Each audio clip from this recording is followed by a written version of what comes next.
Look, man. We got Mr. Mean City in the building. Wow. Mr. Day to Day, Mr. Trial and Error, man. That boy Nique the real 90s, man. Look, this nigga, hey, y'all, he done flipped the script. That nigga made sure he wanted this to happen. It gotta happen, man. Sacrifice for self, man. Y'all see the shirt. Y'all see the merch, man. This the man, dog. This the man. It's the man, man. Look. He need his own interview. So boys, hey man, he like the DJ Screw this shit, man. Man, look, we definitely gonna make some shit jump. I promise y'all. Y'all gonna remember that shit. And before we start that, we gonna do this on the sake of the brain. You know what I'm talking about? Y'all see that sacrifice for self right there? Ooh, we.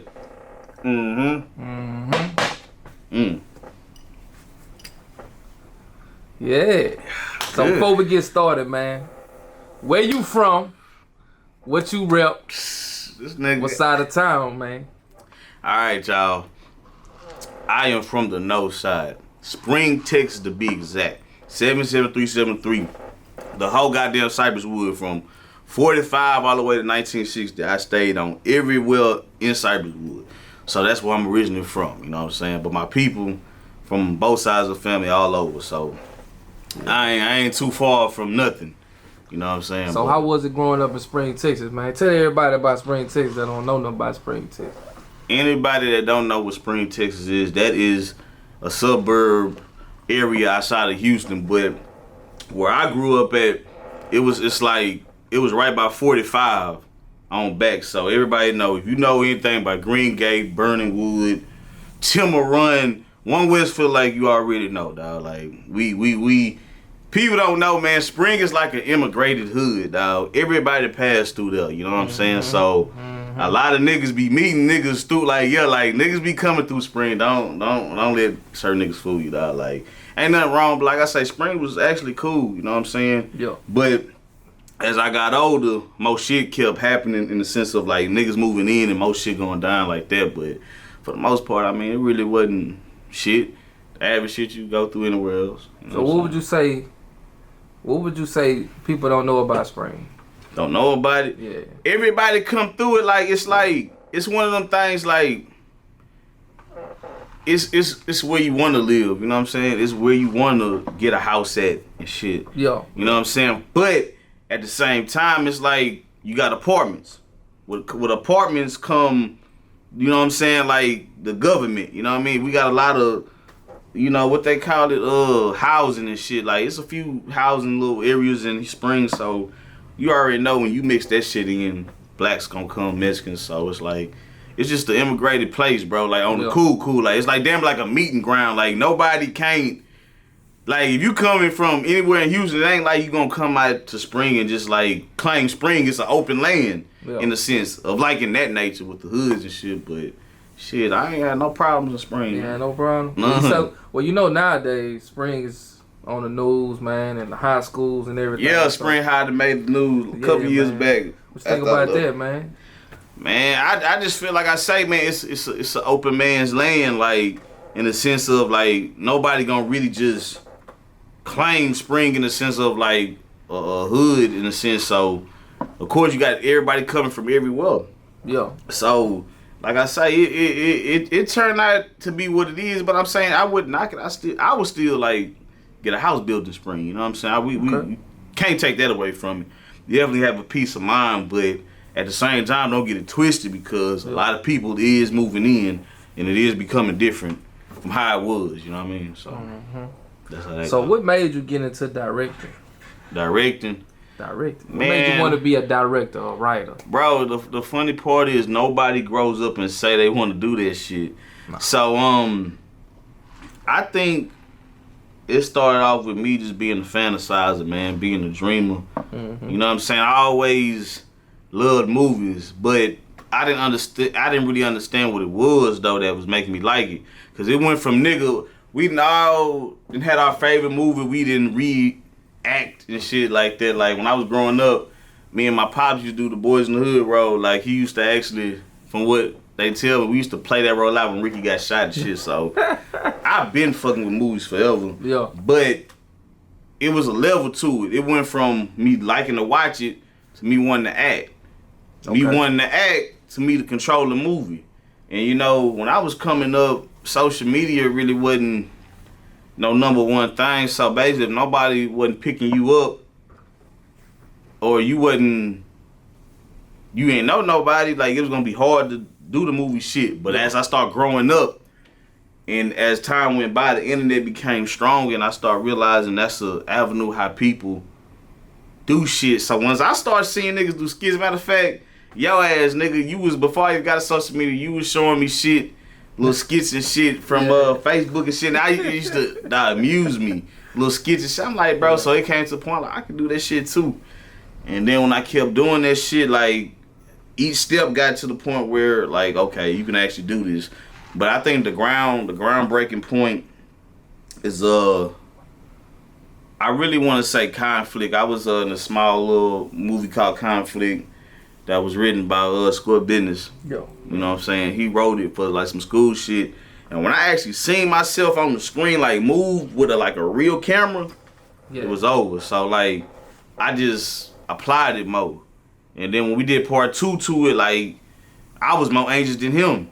You know what I'm saying? And then it turned out to where I got a film. You know what I'm saying? And then after so what people don't cut y'all. What people don't know, hey man, you can look at Conflict. It's on YouTube, man. On the Sacrifice for Self, man. You want to check that out? Man. Yeah, most definitely. That is, like I say, it's a 2-part little mini movie. Like I say, it was like a little school project that Square Business was doing and shit.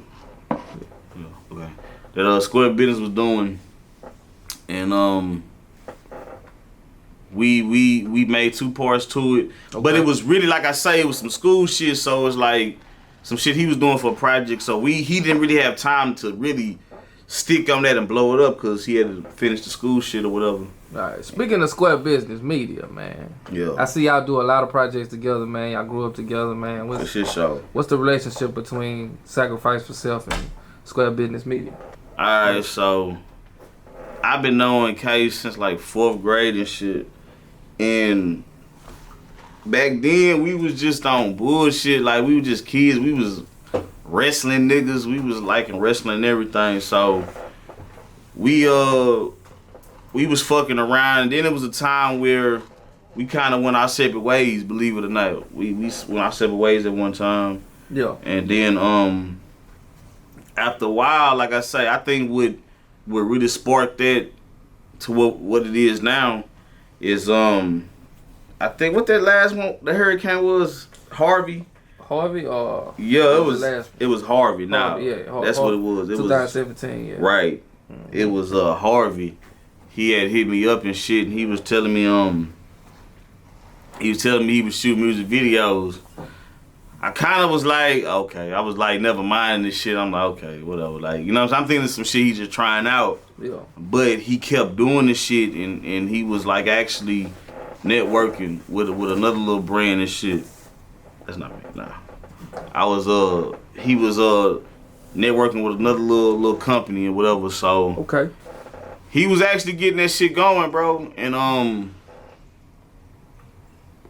ended up asking him to do a skit for me because I was doing skits off the phone. And that was the Mr. Society skit. Yeah, that's the one I did. That was the first time I started fucking with them cameras for real. Like everything else was off the phone. So when we did the skit off his shit, we did that.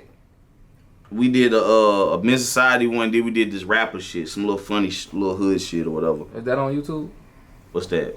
The one that you did with Kevo. Yeah. Both of them. They at the very, very bottom of the page. So that was like the first things I ever post. So when I started doing them skits from his real camera, that shit just took off from there, dog. Cool. As you just mentioned, you say you and your dad y'all used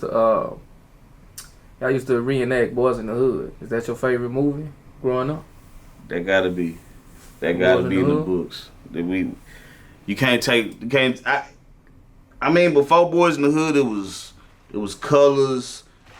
I think South Central dropped around the same time. It was shit like that, but Boys in the Hood set the tone for everything, dog. Like you got to give it up to originators, man. Word. Look, long live John, dog. That I can honestly say that's when I started studying. Like that was the first movie I started studying. Knew that motherfucker from A to B all the way back. So yeah. I'm gonna say definitely top 5 all time. Boys in the Hood is top 5. Top 5. No bullshit. Mm-hmm. So with what's the top 5 films? Films? Favorite? All together? All together. This nigga with this motherfucking question. Top 5. I'm gonna put it like this. The top 5 movies I study. Goodfellas. Mafia movie. Yeah, Goodfellas definitely one. Mm-hmm. We're gonna throw Boys in the Hood too. Boys in the Hood. We're gonna throw Menace next. Oh yeah. On the strength, they ran hand in hand. That's my favorite. You feel me? And the other 2, I definitely would say Love Jones, man. I feel like that was the most authentic. Love Jones. Oh, Love. I think that was the most authentic romance movie ever made. To be honest with you. Okay. The vibe was definitely grown man, grown woman shit. Definitely got that. And so far as a comedy, if I throw a comedy in there, you gotta say House Party. Definitely. Yeah. House Party. House Party. Yeah. That's the root. That movie is the root of all this shit. Yeah. House Party. Definitely House Party. They're my top 5. So you just mentioned John Singleton. Is that your number 1 idol as far as director? Yeah. I mean, when you think of director, the only thing people really know so far as black is Spike Lee and John Singleton. But I definitely fuck with Spike. Crooklyn was definitely one of top. Do the Right Thing. That's a classic. Yeah, that's real. Like that shit didn't damn near even seem like it was acted out. That shit was real. So I definitely say I fuck with Spike, but John was. You gotta think about the category, dog. You had Boys in the Hood, then it was Poetic Justice. It was High Learning. Like he flipped the script. He directed Rosewood. Like he went a few directions. It wasn't just all hood. So I think John kind of set the platform in a sense for me, for the cameraman, most definitely. Okay. Mean City.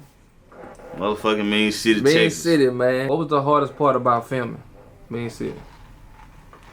I'm gonna say the order. Anybody that watch a movie, we all know anytime you film a movie, that shit is not shot how you see it. That's all perception. It's like however they want to tell a story is how they put it together. But the order was probably the hardest part because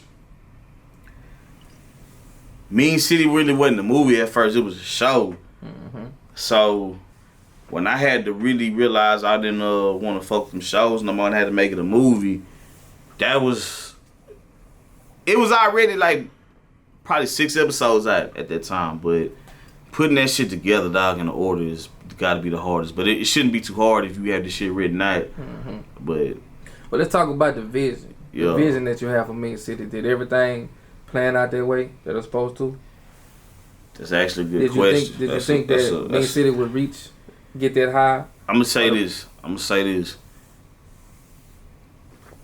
We flipped the narrative a few times. Like Mean City, I had it going in other directions for like what you see is not all originally what it was, but that come from changing the narrative. Like if somebody don't show up, and it's 4 people, but only 3 show up, we can't not shoot. So it's been situations like that where we had to change the narrative.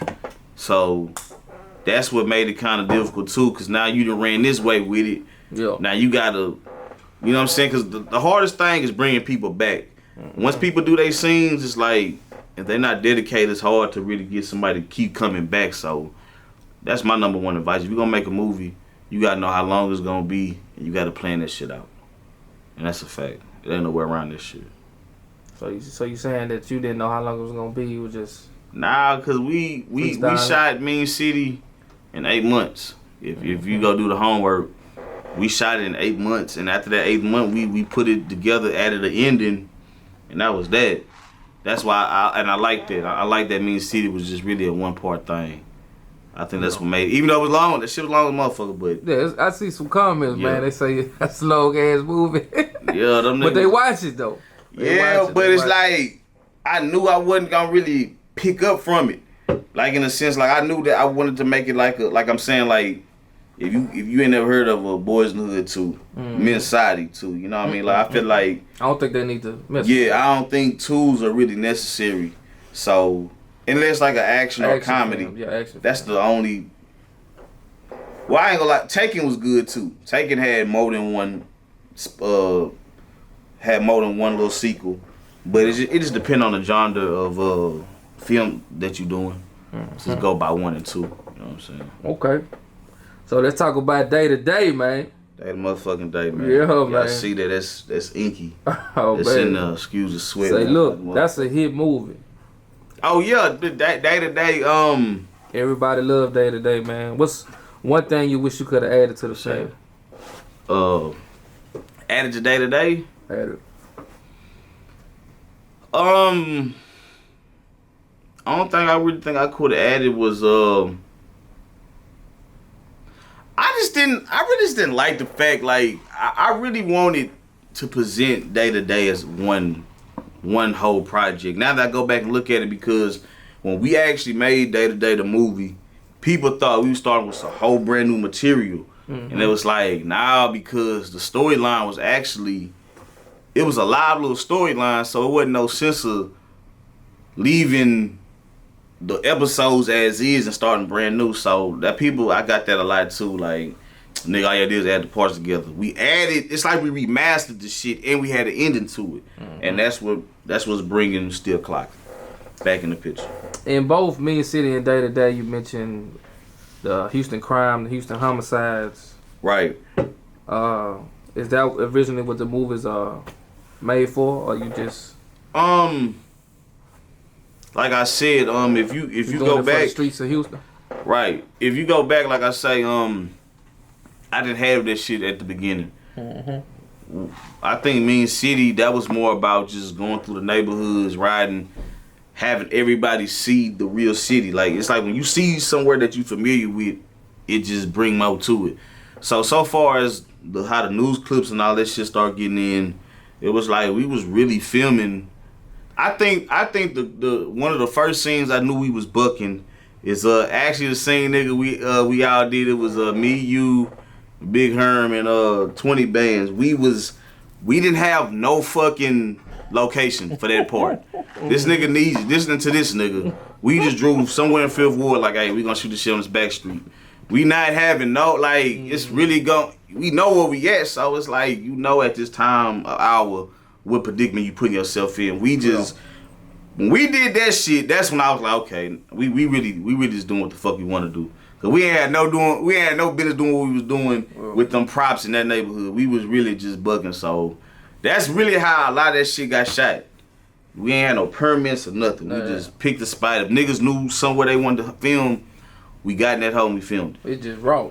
Raw. You feel me? So did you have any run-ins with the police, or were they tripping?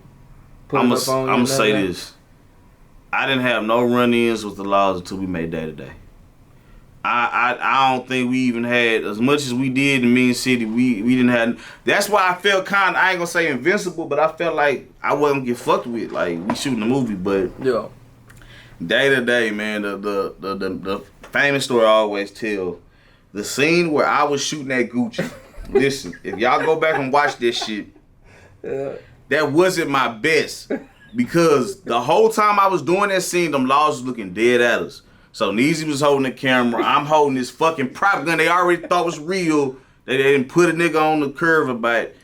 And we still trying to finish the scene because Gucci and Q, I think the homie Q, they had just left. Just left, man. And I think they was doing what they was doing, but it was like, it was a good thing they left though. Cause they could have, if they seen all of us, they definitely would have fucked with us even more. And I don't know if they had something on them, but I had my gun on me. And this before the law passed in Texas, before that shit even happened. So this nigga Niques had to tell him, like, yeah, he coming from the house, like, they was trying to take a nigga to jail behind a pistol that was mine. Did you feel like you was gonna get shot? I felt like I was gonna get shot. Fucking right. I ain't gonna lie to you. Cause listen, that was the first time I ever got drawn down on like that, like in that kind of fashion. Like, the fucking lawman in the apartments, that nigga was being a hoe, man. Like, that nigga pulled up on some shit, and when he pulled up, we had to we had to stop. No, matter of fact, we had already finished what we was doing at that time. I take that back. We had already was done filming at that point. So we was finishing up. Gucci and them had just left. Yeah. So we in there with Niques. I'm telling, and this is right before Thanksgiving. This was a Wednesday. So I'm like, babe, I'm finna shoot the scene, go to the fucking crib. So the loud boy, he pulled up. And then he wanted to have nerve to be nice and shit. He trying to, what's up? I'm like, oh, what's up, what's good? So I'm talking to Niques, man. All I seen, these motherfuckers came from the corner. All I seen was HPD. And they slowed down. I'm like, all right, never mind them. Let's keep talking. Man, by the time I got to talking, that motherfucker came out with a flashlight and a gun, and it's like, bro, they wanted to go home that night. I'm gonna say it like that. If they wanted some trouble, they would have had it. They could have made this situation 1,000% worse. But they ran a nigga name. I had to get these niggas. I didn't get Laws my card twice. So I'm pretty sure they know what's up too. So HPD, if y'all watching, appreciate it.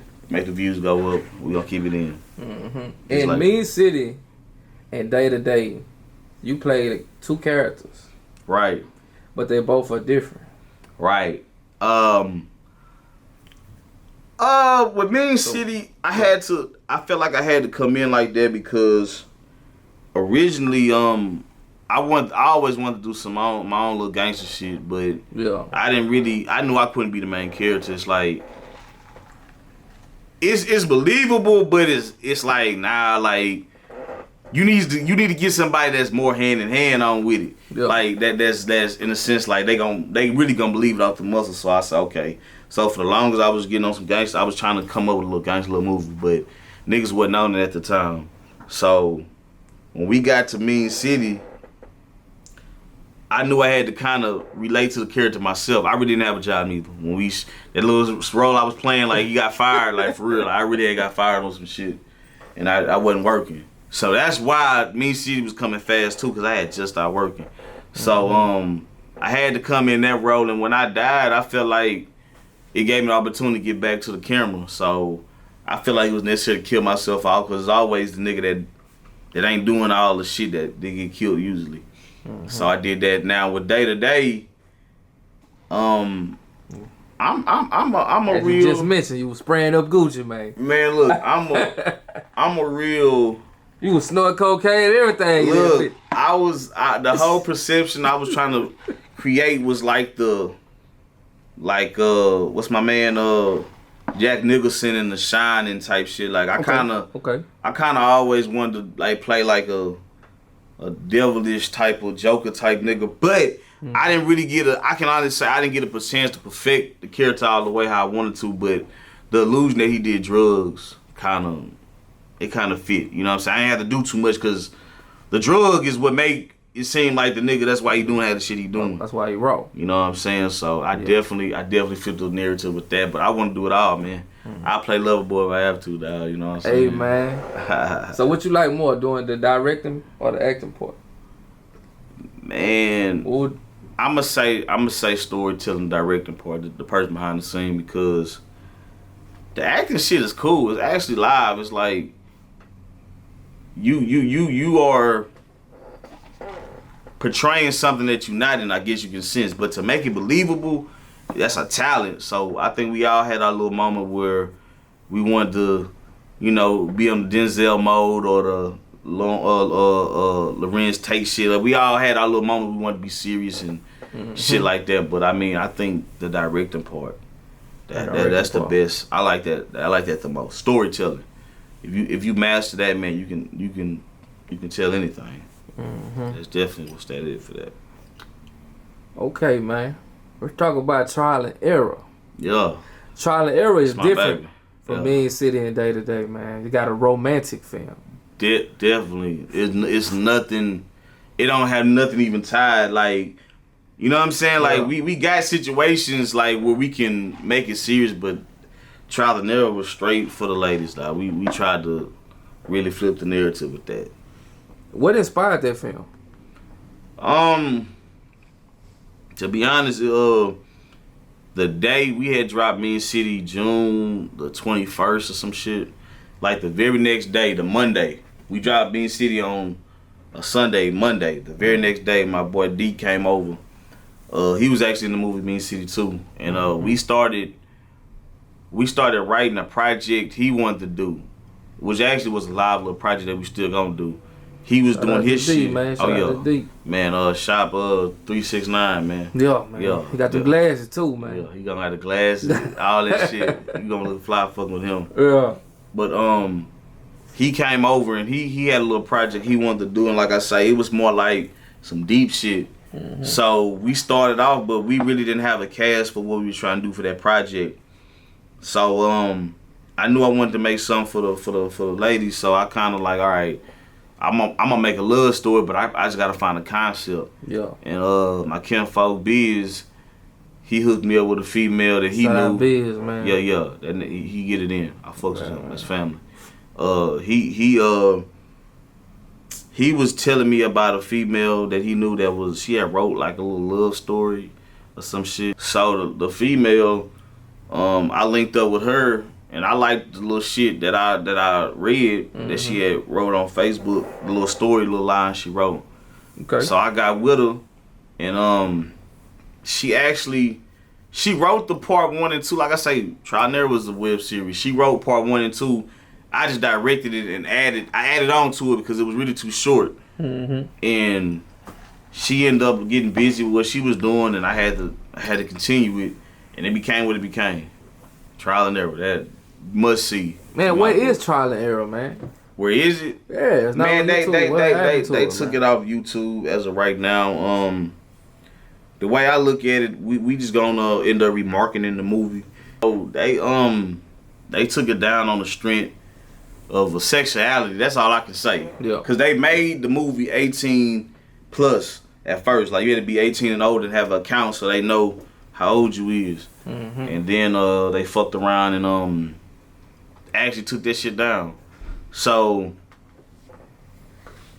you can watch part 1 through 5 on YouTube, but it's not like the movie. Like I took a lot of shit out and I made it all make sense. So that was another one that was remastered that we gonna put back out. But Trial and Error, that's definitely, we gonna find a platform to put that on, and we gonna go ahead and push that back out following round 2. Mm-hmm. So y'all make sure y'all stay tuned. So with Mean City and Day to Day, like I say, both of those are different from Trial and Error. Right. Do you feel like your fans need to see more of a versatile movie catalog from you? Yeah, definitely. But the only thing I can say about that is it's like everybody got their own topic, man. Like if you look at all Tyler Perry's, they all dramas. Even though they may have comedy, for the most part it's dramas, real life shit. So the same thing. You gonna see Madea in that. Right, bitch. You know what I'm saying? So it's like I feel like I can say I can owe that to the people, but it's like at the same time I'm still covering the fan base that made me get to where I'm at today, which is the dramas. You know what I mean? I feel like there's more unhappy people in the world than there's happy people. So a lot of people like seeing drama for some reason. I think drama outweighs a lot of shit. But I definitely got some more shit in playing. But I definitely know drama's for sale. In these 3 movies, you know, when you hear the soundtrack, you hear underground artists, right? Local artists. You hear. Right. Alone the Third, Bands, P.A. Chase Money, right? A1. All of them, yeah. Is that something that you are trying to do? Like I said, when I first started off, I didn't even know nothing about. I wasn't even hipped on copyright. So, if you go look at Mean City at the beginning, I had a lot of. I started off with other people's stuff. So when I realized I really couldn't do that, like, or you know, somebody may say something about it. I had to.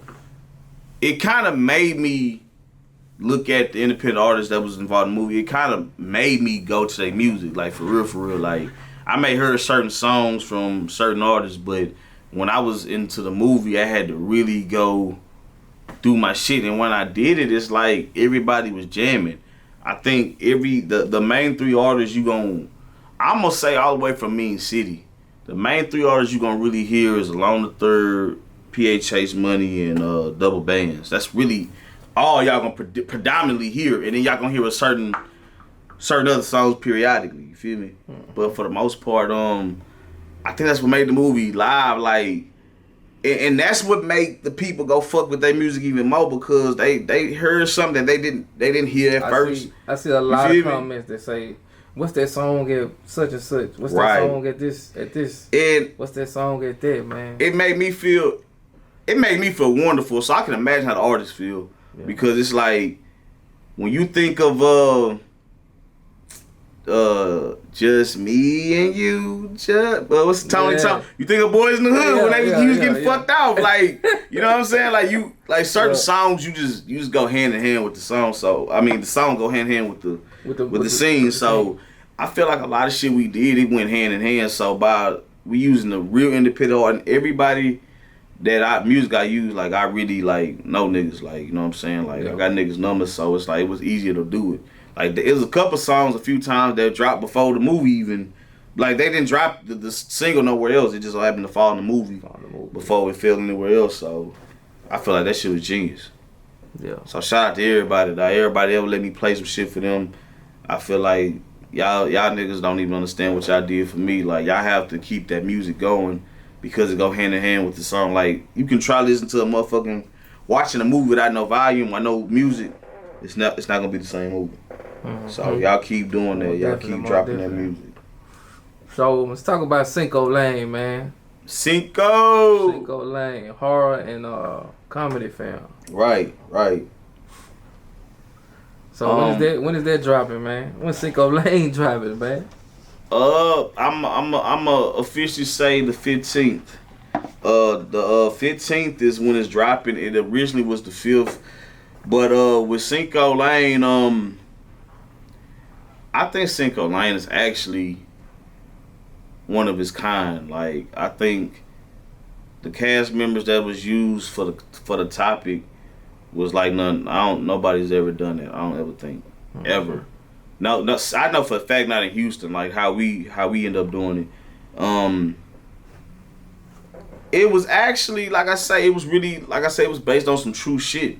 You know what I'm saying? Like, so far as like the when you see the movie about the ghost, that shit was a real story, like in the sense of how that happened. So that's why I think every scary movie that say based on a true story, based on true events, that's always gonna make the movie that much liver. Yeah. So it's like, I feel like that was actually excellent how Square Business came with that concept and how he came to do that. A lot of people don't know, man. You a horror head.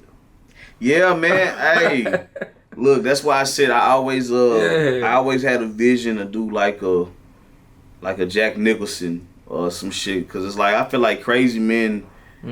That's you damn near gotta be crazy. You gotta damn near have a little bit of that in you to do roles like that, because it's like damn, this motherfucker. What if he really is like this? So I always feel like that's the most challenging role to play, like a crazy man, and I love it, man. Halloween and Texas Chainsaw Massacre, the real ones, the 70s, the one that was made in the 70s, like the old school, the original Texas Massacre.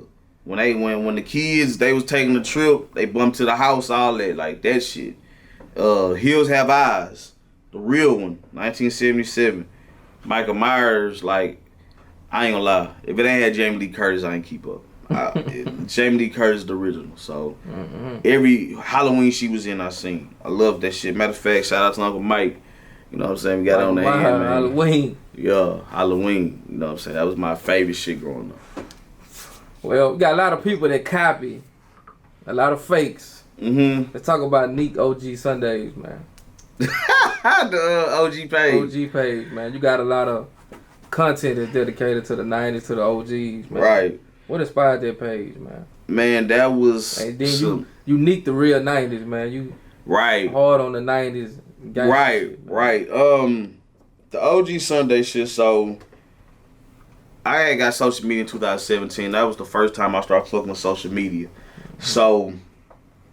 when I started fucking with social media, that was really my motive, like to do skits and shit.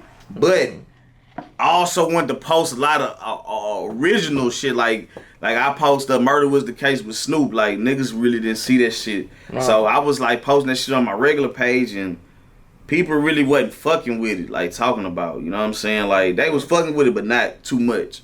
So, you know, I think I had came to a point where, like, I want to just make a whole page of just underdog shit. So, originally, it started off with, I tried to make it all 90s, but it went back to the 70s, the 80s. I just covered it as an underdog page. Underdog. All the shit, that shit, like, it got gang shit on there. It got drug dealer shit. Like, I feel like the OG Sunday shit is like, it's like a research page. Like, if you to have the shit I post, you got to know something about something. Like, it ain't no way you know about this shit and you not on it. Like, you gotta know like the real shit. So like, if you're a 2000 baby, man, you go to Nique OG, page, you gonna learn something. I just posted shit. I just posted a scene. I have never seen. I just posted something with Truck Turner, the man that played the blind, the blind man in the Mac. And put you on your feet again. You're gonna have a bankroll so big when you walk down the street, it's gonna look like your pockets got the mumps.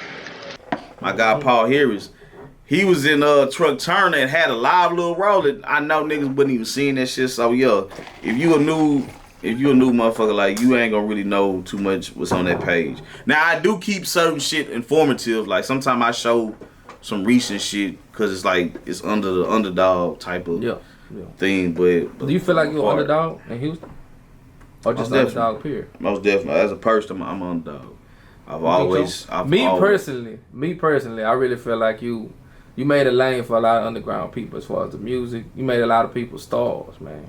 Man, you originator. Like, I say you the DJ Screw at this time as far as the directing. Bro, but listen, man. I feel like this. I feel like I'm definitely not the first nigga. I'm not the first nigga to think this shit. I guarantee it's some nigga that got a cola storyline, that been through more, that could tell a live ass story. But the only thing that separate me from everybody, I fucking did it. Wow. And it's because I think it was a strong desire. It was like it was more of I guess you could say anger, dog. Anger really helped me make all this shit, man. Everything, that's what really kept me going. So anger.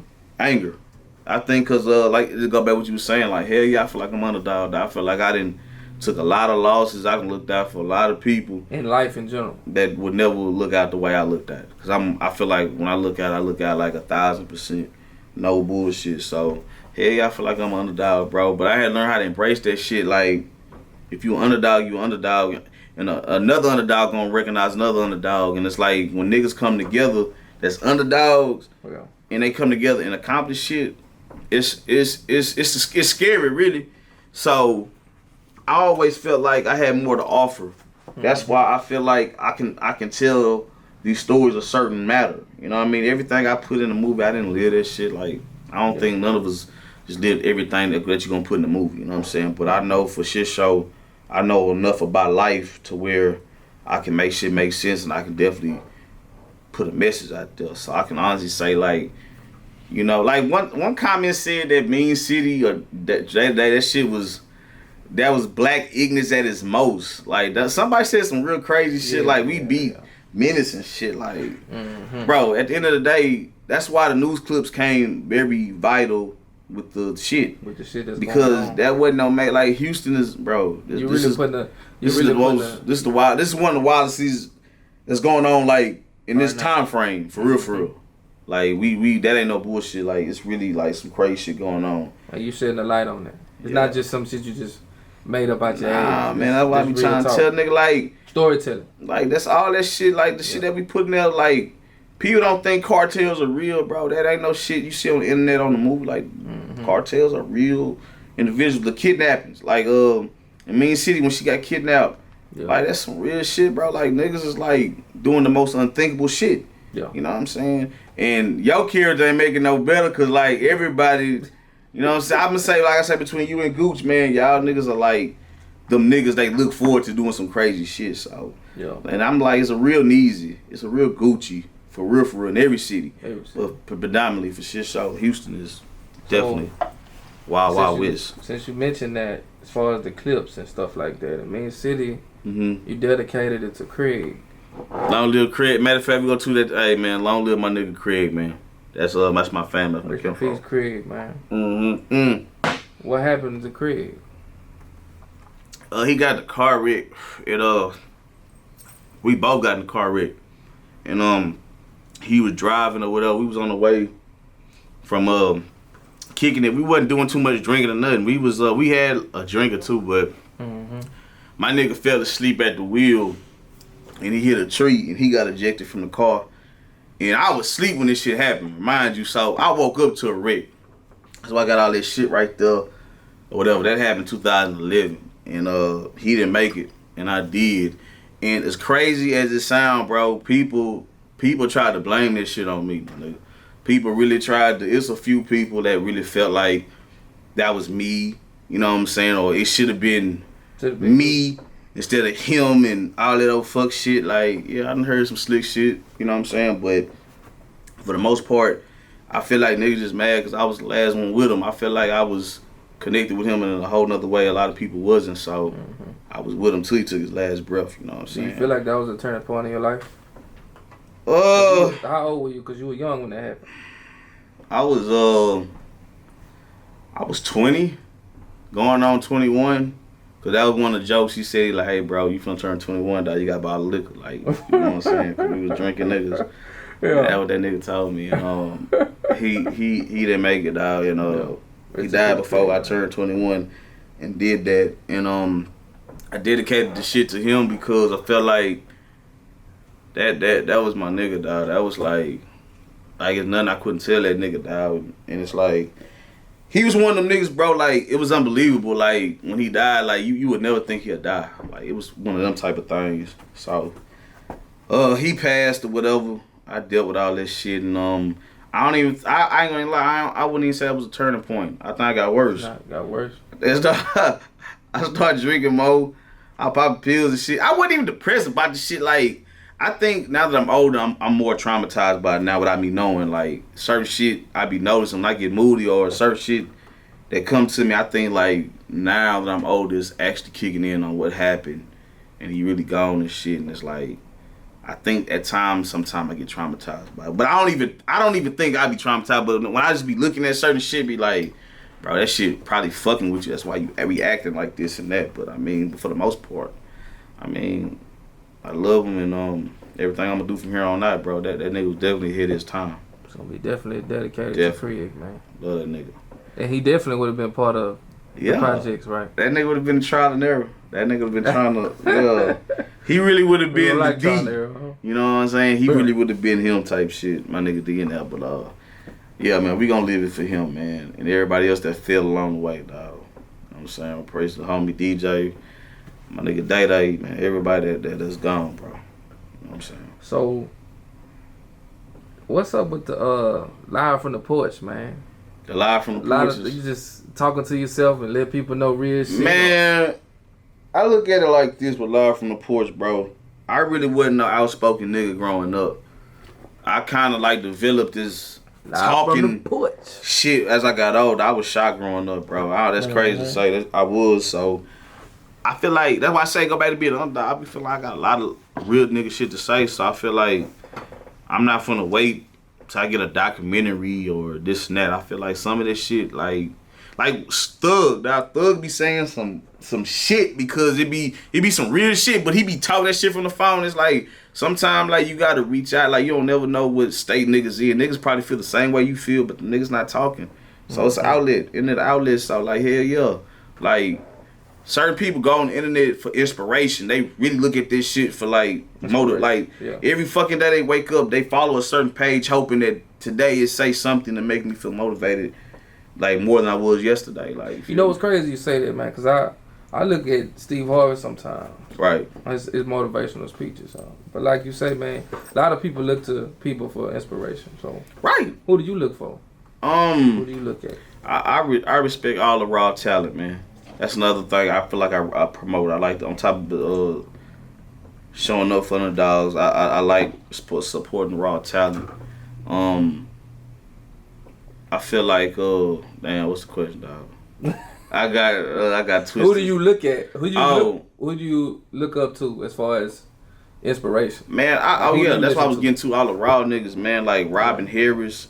Oh man, rest in peace, Robin Harris. Robin Harris, my nigga Richie Pryor, Richard Pryor. Even my nigga Mike Tyson. I look up to all the raw niggas, dog. Like niggas that got hated. Underdog. You know what I'm saying? I feel like every nigga that got hated or every nigga that got even Bobby Brown. I think Bobby Brown probably got some real shit for you to say. As much niggas talk about him, I like all underdogs, bro. So when I was growing up, I think the nigga that I am or the individual I'm becoming or became, half of it was somebody I want to look up to. I'm damn near half of the person that I wanted to look up to. Instead of me trying to be a little homie to somebody, I became my own person, and it's like my personality somewhat fit a nigga I probably would look up to.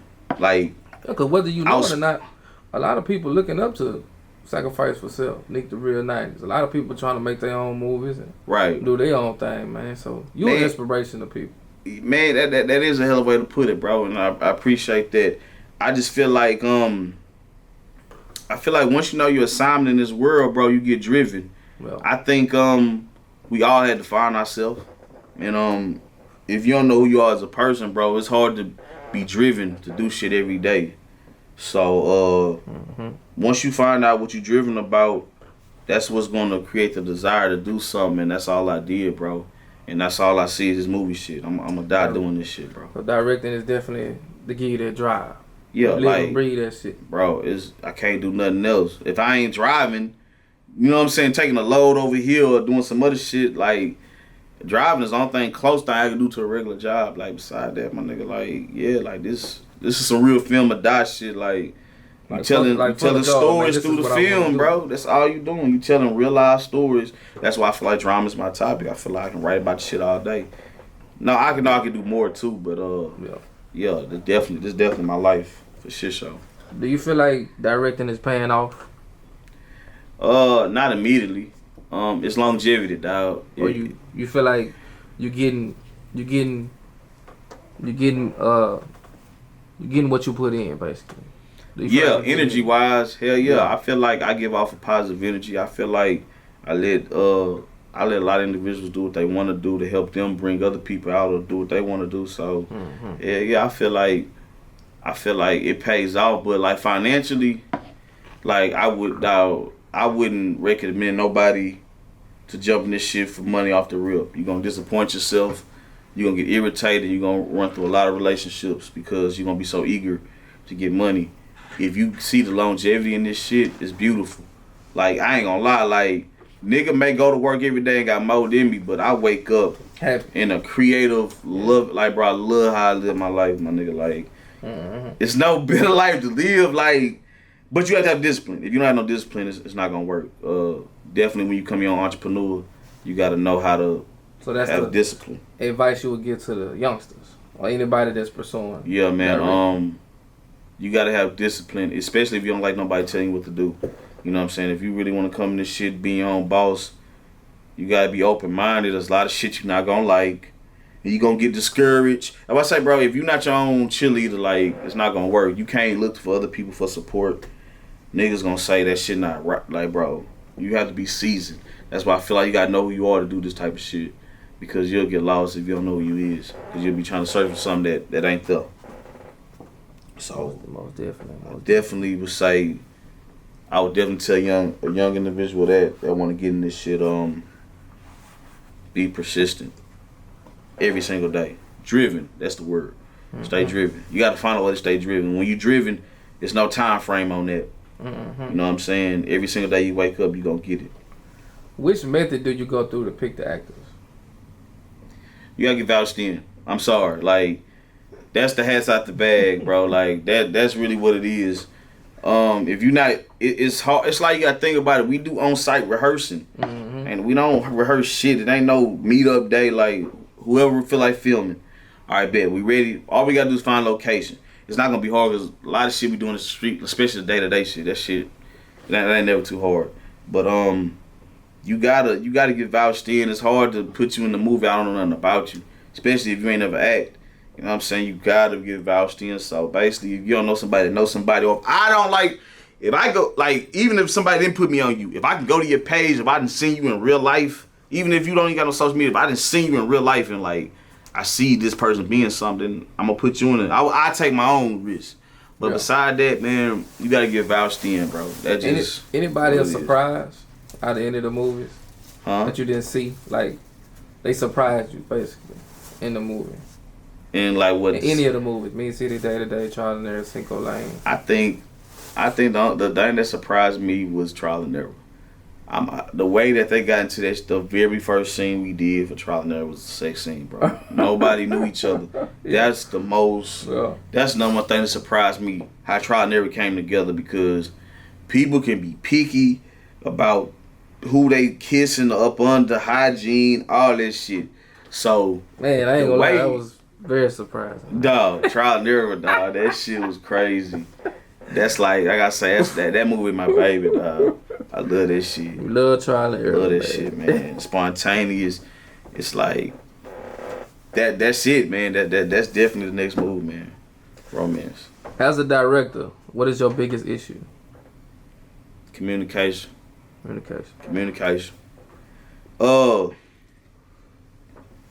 can say this. I try not to be stubborn, but it's like if we say we gonna do a role, bro, 9 times out of 10, only time I'm gonna hit you up again is like, hey, where you at? Or I'm finna head up there. Like, it'd be a lot of scenes I didn't do because you gotta think about it, I'm independent. I call it backyard. Yeah. You know what I'm saying? Ain't nobody on no contracts, ain't nobody getting paid. So all you taking somebody's word. And if the scene consists of more than one person and this person don't show up, it would be pointless. We're not gonna do it today. We're gonna do another day, and then something else come up that day. Mm-hmm. So I think that's the roughest part, bro. The communication, because you gotta think about it. It's a lot of scenes in the movie. Like, if you go watch the movie, we got different scenes. So it ain't like predominantly the movie was shot in one day and there's a whole bunch of talking. It's different shit. So you deal with a lot of different people. I deal with a lot of people, man. And then you gotta make sure everybody, you want everybody get they shine, So do you meet people on set? Of course. Every movie I'd ever did, half the people that's in there is not supposed to be in there. I didn't know nobody. They just dealt. But I'm not gonna knock you like, and they put a touch to it though. They do. It's been a couple of them, man. It's a couple that we done added on. My boy Gutter was an add-on. Shout out Gutter, man. You know what I'm saying? He became a good little piece of what we doing. Man, he was a put on. It's a few people that were just put on the. Even my homegirl, shout out to my nigga Champ. Champel was we really had another female for her. You know what I'm saying? But she didn't show up. Champel came at the last minute. Man. You know what I'm saying? She became what it was. For y'all don't know, that's Lisa in Mean City. Yeah, you know what I'm saying? That's my nigga. So we had a lot of people that wasn't supposed to be in the movie that actually brought the spark. You know what I'm saying? Mm-hmm. And that's a bit. And for shit show. As for event shots. Right. The event shots. Yeah, man. Let's talk about that, man. I'm gonna say this. Shout out to Queen, dog. Like, on some real shit. Like, when it come to that event shit, she was like the first person that took a nigga to, like, I guess, like, clubs and shit. Like, at first, like I say, I went with Kevin Cato. Sport business. I went with him. That's the first time I ever went. And when I seen how he was getting money, like, that nigga was getting money on a Wednesday, like, filming some, like, it was crazy. Like, we filming some shit on a Wednesday that you would think that happened on the weekend, nigga. We was filming that shit. I'm like, what the fuck? Like, so when I was actually got hip to, like, shit go down every single day, I say, bet. Mm-hmm. And then, like I say, me and Queen, we still working on her documentary. So so when we was working on her shit, that's what led me to go out like that shit Money Boom did. That little Prime shit he did this year. Yeah, I would have, nigga like me would have never won no shit like that. But I was in the mix with Red and shit. It definitely give you another light of shit. Like that club shit, them events. And that's just showing niggas like I can do it. You know what I'm saying? That's another little way to get money too. But I don't like studying. I don't really like to be too big on events because what's going to end up happening is you're going to get caught up in filming everybody's shit and you don't never have time for yours. But the shit pay money. So if it pay money, of course everybody, nigga, get your money, nigga, you going, like, yeah, but that ain't my focus. But I don't mind doing it, you know what I'm saying? But I definitely, I'm getting to a point where I'm putting that on the back burner and I'm all about storytelling, man. Okay. Cause y'all see this nigga 50, he trying to come out here, you know, he dropping shit. So it's like storytelling is just it's that's it, man. If you know how to tell a story, that's the thing, yo. That's the thing. That's where the money and that's where the vision at. What can we expect from Day to Day Part 2? Still clocking. Man. Dog, still clocking. I'm proud of this shit. I don't give a fuck, like, with no effort. I think Day to Day, bro, it's we put effort. Mm-hmm. I can definitely say that we flipped the script on a lot of shit. Still clocking is like, I think it matches title. Like, if you watch Day to Day Part 1, it really would have been a Part 1 and that's it. When we stay still clocking, like anybody that know, man, shout out, go back to Spike Lee, man. He had a movie called Clockers, dog. Yeah. 96. Clocking is just a motherfucker that's selling drugs or hustling, play like they're hustling all around the clock, 24/7. Mm-hmm. So still clocking. I ain't gonna lie, man. The whole clock shit. That nigga Bands kept that shit alive. I ain't gonna lie. He the only one that really was talking like before. Niggas don't even know about clockers or saying clocking. Like that's really some old school term. Like everybody say trapping and shit. So yeah, that clock shit, it was so unique that when I added it to still clocking, it's like nigga, it's still going down. If you watch Part 1, it's not over with. Mm-hmm. It's still some shit to come, man. I feel like the edge that we put with the Crooked Cop, that shit took it all over. You know what I'm saying? I ain't gonna lie, that shit was a major part of still clocking. I feel like he gave it another twist. You know, we got a lot in store, dog. Y'all gotta watch that shit. Shout out, man. Straight up. Shout out, man. Yeah, most definitely, man. Hey, that nigga there, man, drop a song every other day. Yeah. So that's why you see a lot of that in Day to Day. Really, he hosted like between PAM, Chase Money, Fast Money, and Travel 100. Them niggas, it's just a mix of them niggas, man. If you got in the mix in between. You got in there. Shout out to Slummy. We put some shit in her Slummy song. She do her shit too. Player made role. You know what I'm saying? Player made. Fuck with Player made. I love that. I love that nigga vibe. A1. Yeah. We got A1. He like the Devin the dude. Yeah. Player made role. Yeah. Man. Yeah. He give you that vibe, man. Him and PA that shit they dropped. The one that may say cheese. Let's ride. Let it ride. Mm-hmm. Definitely one of my favorites. I can definitely Bands is definitely the soundtrack. Like for that. Yeah. Like I said, he was one of the few I came to. That's how I got Gucci. Actually, matter of fact, people that don't know that. I mentioned Gucci was in. I seen Gucci in Bands video. Yeah, bro, it was crazy because when I first met Bands, like I said, Gucci, when he introduced me, like, he was telling me, like, yeah, bro, like, I really, like, lived the shit that we finna do, so I'm listening to him, but when I start really seeing his storyline, like, oh, okay, this nigga really been in some real predicaments, like, so basically, damn, like, he may have a flashback, he going through some shit that we really shooting and shit, between getting shot and all that type of shit, so. I ain't gonna lie, I love shooting with Gucci, man. You do? Gucci, yeah, hey. Me and Gucci got this chemistry, man. Yeah, I feel like, because I feel like y'all it's like two bad guys. It's kind of funny sometimes. I think Part 1, what y'all did in the mailbox was classic. I think the whole scene. I think we made that hallway what it is, man. Yeah. The mailbox room and between. Yeah. That whole thing was classic. Yeah, man. I feel like, and that's crazy. We did this shit because I feel like, dog, this shit was so. It was so historical. You know what I'm saying? Matter of fact, we just made a year. I think since we start filming, so shout out to Day to Day and everybody that was a part of that. You know what I'm saying? What can we expect from Trial and Error Part 2? Some unpredictable shit. Still sexing, nigga. We ain't. Yeah, YouTube took us down. Fuck them. We not finna numb it down to fit you. What the fuck? Like we finna put that on a whole nother platform. We gonna, like I say, we gonna remarket Part 1, and we gonna get that one going. But 2 is definitely If we gotta make part 2, same thing, we're still clocking. If we gonna make part 2, we gotta make everything. You have a date? Had an element for Trial and Error Part 2. I originally said December. December. It may not happen that soon though, but Trial and Error Round 2 is some unpredictable shit. It's gonna be more crazy, more shit on top of shit. That's why I show off at. You feel me? That's the part that I show off the skills, cause I think a love movie, romance, it can't be too predictable. You know what I mean? So, and the storyline we got is the shit. Shout out to Miss J, Kiki, my nigga D, Tay, everybody making that mug juicy red. And nigga knees in that bitch. Everybody, my nigga bands that hoe. We all. I think that's a beautiful thing too. Seeing people convert. You know what I'm saying? Like I think I ain't gonna lie. I think Jay had the best convert over. Her being the cop in Shout out to Siraj, man. Siraj, man, Siraj is the reason why I got that first camera, man. I had got a job at the cement company. They wasn't paying shit. He came to the cement company looking for somebody else. Told me to fill out a contract. Worked shit out that bitch. Got the camera. Got fired from that motherfucker. And I still made history. So shout out to that nigga Siraj. I mean that man Siraj. I fucked that nigga out. For real.